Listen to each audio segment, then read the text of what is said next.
مدنی صاحب بتائیں، رمضان کا مہینہ خاص طور پر روزوں سے متعلق ہے اور روزے ہم نے رکھے اور روزوں نے ہمیں کیا تعلیم دی، روزوں سے ہم نے کیا سبق حاصل کیا اور کیا تعلیم دیتے ہیں روزے ہمیں، یہ بتائیں۔ بہت اچھا آپ نے سوال کیا ہے۔ سب سے پہلے تو ہے کہ روزے کے سسٹم پر پہلے ایک مرتبہ غور کیجیے۔ روزے کا جو سسٹم ہے، اگر آپ دیکھیں گے دیگر مذاہب والے بھی بہت سارے لوگ روزہ رکھتے ہیں، لیکن وہاں پر روزوں کو ان کے اختیار پہ چھوڑ دیا گیا۔ ایک تو پوائنٹ یہ ہے کہ روزہ ان کے اختیار میں چھوڑ دیا گیا، وہ جب چاہے روزہ رکھ لیتے ہیں، جب چاہے روزہ چھوڑ دیتے ہیں، یعنی کوئی دن اپنی طرف سے مقرر کر لیتے ہیں۔ لیکن رمضان اسلام میں ویسا نہیں ہے۔ رمضان المبارک کا جیسے مہینہ آ جائے گا تو سب پر روزہ فرض ہو جائے گا، یعنی رکھنا ہی رکھنا ہے اگر وہ استطاعت والا ہو، شرعی اعتبار سے مسافر نہ ہو، مریض نہ ہو، یعنی استطاعت والا ہو۔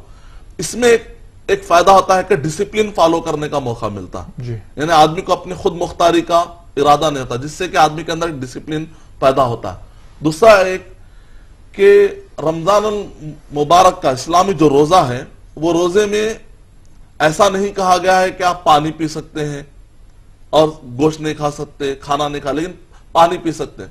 کہا پانی سے بھی رکنا ہے آپ کو، کھانے سے بھی رکنا ہے، ہر وہ چیز سے رک جانا ہے۔ ہاں، تو اس میں ایک فائدہ یہ ہوتا ہے کہ اگرچہ کہ اس کے اندر تھوڑا سا ڈیہائیڈریشن، تھوڑا سا پانی سے بچ رہا ہے، لیکن ایک سروے کیا گیا ہے کہ وہ درخت جن کو تھوڑا تھوڑا ٹھہرا ٹھہرا کر پانی دیا گیا تو ان کی عمریں لمبی تھی۔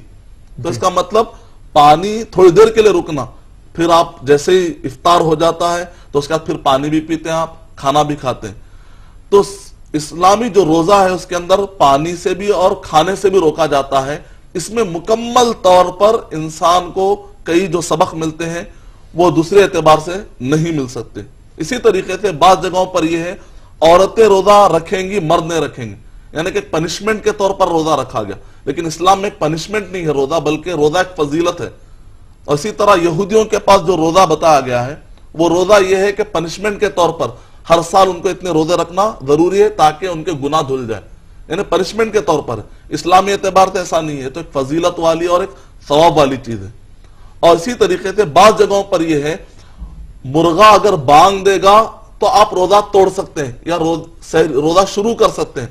تصور کیجئے کہ اگر اس جگہ میں مرغا نہ ہو یا ہے کہ مرغا بانگ نہ دے، تو اسلام میں ایسی ساری چیزیں نہیں ہیں۔